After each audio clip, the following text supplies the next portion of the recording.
Bismillahirrahmanirrahim.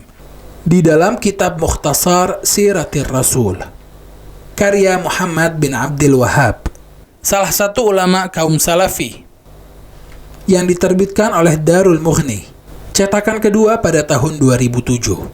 Pada halaman 24, qala Muhammad bin Abdul Wahhab, wa mimma waqa'a aidan qissatuhu sallallahu alaihi wa alihi ma'ahum lamma qara'a surat An-Najm bihadratihim. Muhammad bin Abdul Wahhab berkata, dan juga di antara yang telah terjadi, kisah beliau ketika membaca surat An-Najm di hadapan mereka. Falamma wasala ila qawlihi afara'aytumul Lata wal Uzza wa manata thalithata al-ukhra. Ketika sampai pada ayat, maka apakah patut kamu orang-orang musyrik menganggap berhala Al-Lata dan Al-Uzza dan Manat yang ketiga yang paling kemudian sebagai anak perempuan Allah? Alqa syaitanu fi tilawatihi tilkal gharaniqal ula wa inna syafa'atahunna laturtaja. Setan mendikte Rasulullah saat membaca ayat tersebut, dan beliau membaca yang bukan ayat, yaitu bunyinya, itulah gharanik yang tertinggi. Sungguh syafaat mereka, para berhala, benar-benar diharapkan. Wa dhannu anna an-nabiyya sallallahu alaihi wa alihi qala fafarihu bidzalika farhan syadidah wa talaqqaha as-saghir wal kabir minhum. Orang-orang musyrik mengira bahwa Nabi telah mengucapkannya, sehingga mereka sangat gembira atas hal tersebut. Yang kecil dan yang besar pun mendapatinya. وقالوا كلاما معناه هذا الذي نريد نحن نقر أن الله هو الخالق الرازق المدبر للأمور ولكن نريد شفاعتها عنده. Dan mereka mengatakan, inilah yang kami inginkan dari Muhammad. Kami akui bahwa Allah adalah Maha Pencipta dan Maha Pemberi rezeki, Maha mengatur segala urusan. Akan tetapi kami menginginkan syafaat mereka di sisinya. فَإِذَا أَقَرَّ بِذَلِكَ فَلَيْسَ بَيْنَنَا وَبَيْنَهُ أَيُّ خِلَافٍ. Dan jika Muhammad mengakuinya juga, maka tidak ada perselisihan di antara kami semua. وَاسْتَمَرَّ رَسُولُ اللَّهِ صَلَّى اللَّهُ عَلَيْهِ وَآلِهِ يَقْرَأُهَا فَلَمَّا بَلَغَ السَّجْدَةَ سَجَدَ وَسَجَدُوا مَعَهُ. Rasulullah terus membacakannya. Ketika beliau membaca ayat sajadah, beliau sujud dan mereka ikut sujud bersama beliau.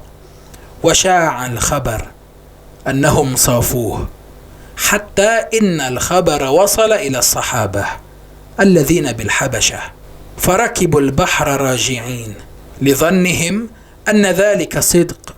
Tersebarlah kabar ini, bahwa mereka telah bersahabat dengan Muhammad, sehingga kabar tersebut sampai kepada sahabat beliau yang sedang berada di negeri Habasyah. Lalu mereka pun kembali pulang demi memastikan apakah ini benar terjadi atau tidak.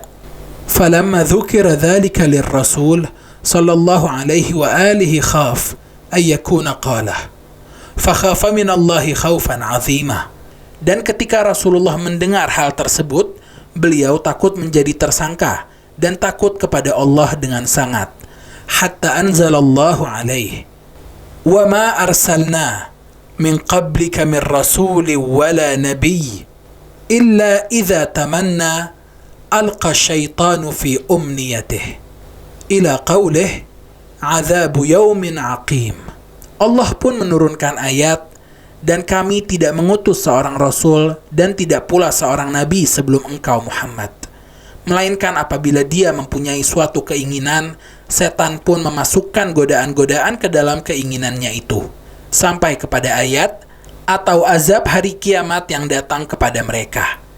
Sekarang mari kita simak apa yang dinyatakan oleh Al-Albani tentang apa yang diyakini oleh Muhammad bin Abdul Wahhab di dalam kitab Hayatul Albani yang disusun oleh Muhammad Ibrahim Asy-Syaibani, salah satu ulama kaum Salafi, yang diterbitkan oleh Maktabatus Sadawah, cetakan pertama pada tahun 1987,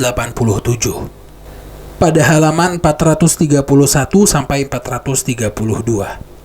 Qala Al-Albani, wa amma mukhtasar siratir Rasul sallallahu alaihi wa alihi Lisyaikh Muhammad bin Abdul Wahhab.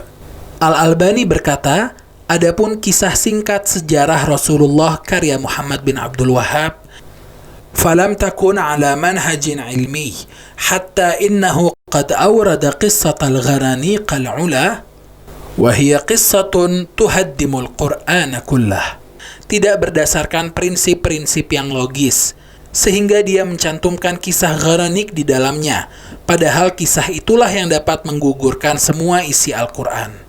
Dari sini kita dapat mengetahui bahwa kisah yang menyatakan Rasulullah Shallallahu Alaihi Wasallam membaca ayat-ayat setan tidaklah benar. Inilah riwayat yang tercantum di dalam kitab Mukhtasar Siratir Rasul dan Hayatul Albani. Wassallallahu ala Sayyidina Muhammad wa ala alihi tayyibin at-tahirin walhamdulillahi rabbil alamin.